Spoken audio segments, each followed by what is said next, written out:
May your journey on the path of Dharma be filled with peace, wisdom, and compassion. Together, let us support and inspire each other as we deepen our understanding of the teaching of the Buddha. Wishing you inner harmony and enlightenment on your spiritual journey.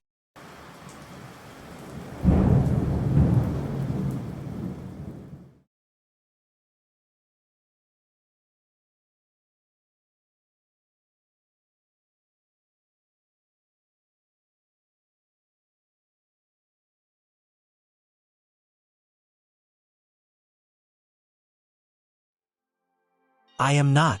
I will not be. I have not. I will not have. This frightens all children and kills fear in the wise. Nagarjuna. This verse talks about an important Buddhist idea called emptiness, which comes from a philosopher named Nagarjuna in India.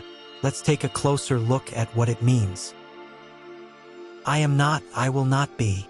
This line refers to the fundamental Buddhist teaching of non-self. It suggests that there is no permanent, unchanging self or soul. Our sense of self is impermanent and constantly changing. Therefore, I am not refers to the absence of a fixed self in the present moment, and I will not be implies the absence of a permanent self in the future. Overall, this verse underscores the Buddhist teaching that clinging to the concept of a fixed, inherent self leads to suffering. By recognizing the fluid and impermanent nature of our identity, we can cultivate greater freedom, wisdom, and compassion in our lives.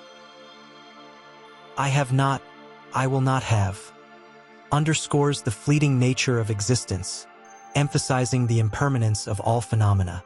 This line suggests that there is nothing substantial or permanent to hold onto or possess in this ever-changing world. I have not points to the absence of any enduring possessions or attachments in the present moment. It highlights the futility of seeking lasting satisfaction or fulfillment in material possessions, as they are subject to decay, loss, or change. No matter how cherished or valuable something may seem, it ultimately lacks inherent substance and permanence. Similarly, I will not have extends this understanding to the future, emphasizing that there is nothing substantial or lasting to be gained or acquired.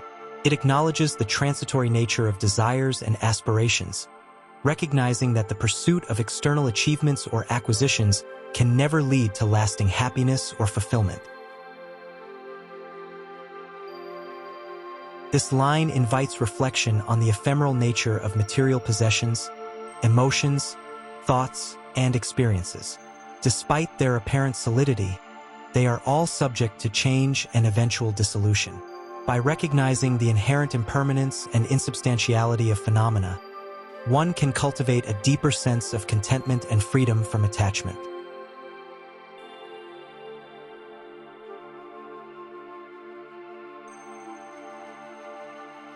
This frightens all children and kills fear in the wise.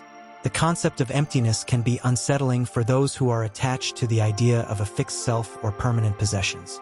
Children, symbolizing those who are spiritually immature or inexperienced, may find the idea of non-self and impermanence frightening because it challenges their sense of security and identity.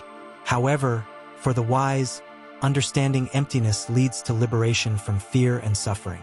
By realizing the transient and interconnected nature of all things, the wise transcend attachment and aversion, finding freedom from suffering.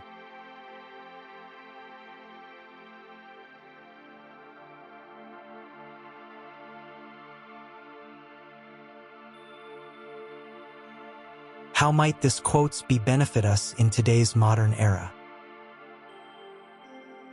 Number 1 is embracing impermanence. Instead of feeling anxious about the uncertainty of the future, embrace the idea that change is a natural part of life. Recognize that difficult situations are temporary and that you have the capacity to adapt and grow. Number 2 is letting go of attachments. Practice decluttering your physical space and digital life by letting go of possessions and habits that no longer serve you. Cultivate meaningful relationships based on mutual respect and understanding, rather than on possessiveness or expectations.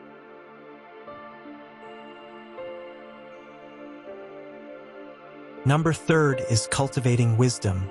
Spend time in self-reflection and contemplation to deepen your understanding of yourself and the world around you. Seek out diverse perspectives and experiences to broaden your knowledge and cultivate empathy for others.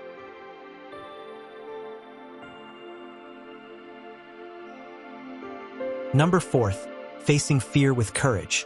Instead of avoiding challenges or discomfort, approach them with curiosity and openness. Recognize that facing your fears can lead to personal growth and resilience. Practice mindfulness and meditation to develop inner peace and clarity in the face of adversity. By integrating these practices into daily life, today's generation can navigate the complexities of the modern world with greater ease and authenticity, finding deeper fulfillment and meaning along the way.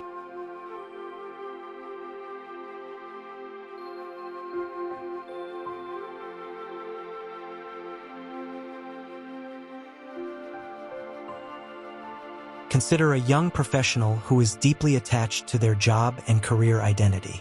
They derive a sense of self-worth and fulfillment solely from their professional achievements.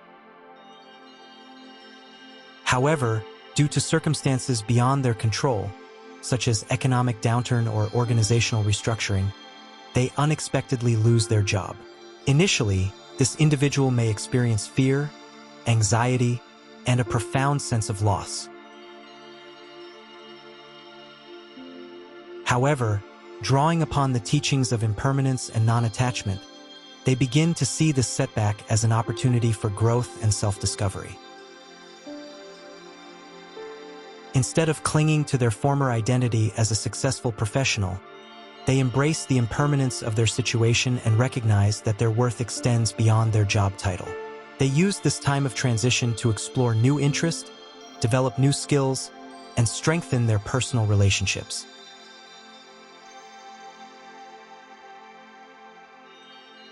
Through self-reflection and introspection, they cultivate wisdom and resilience, realizing that their true value lies in their innate qualities, such as kindness, creativity, and perseverance, rather than external achievements. As a result, they emerge from this challenging period with a renewed sense of purpose and a deeper understanding of themselves. They no longer fear change or uncertainty, but instead embrace life's ups and downs with courage and equanimity.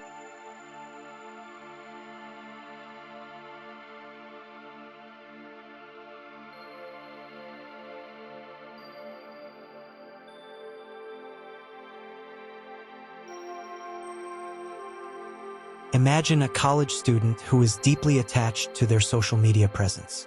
They spend countless hours curating their online image, seeking validation and approval from their peers through likes, comments, and followers. However, after encountering a series of negative experiences on social media, such as cyberbullying or comparison-induced anxiety, they begin to question the true value of their online persona. Drawing upon the teachings of non-attachment and impermanence, they start to reassess their relationship with social media. They realize that their self-worth should not be dependent on external validation or the number of followers they have. Instead of seeking validation from others, they focus on cultivating a deeper sense of self-acceptance and self-love. They gradually reduce their time spent on social media, prioritizing real-life connections and meaningful activities that bring them joy and fulfillment. Through this process, they gain a newfound sense of freedom and authenticity, no longer bound by the pressures of maintaining a perfect online image. They learn to embrace their imperfections and vulnerabilities, recognizing that true happiness comes from within, rather than from external sources. As a result, they experience greater peace of mind and a deeper sense of connection with themselves and others, navigating the digital landscape with mindfulness and self-awareness.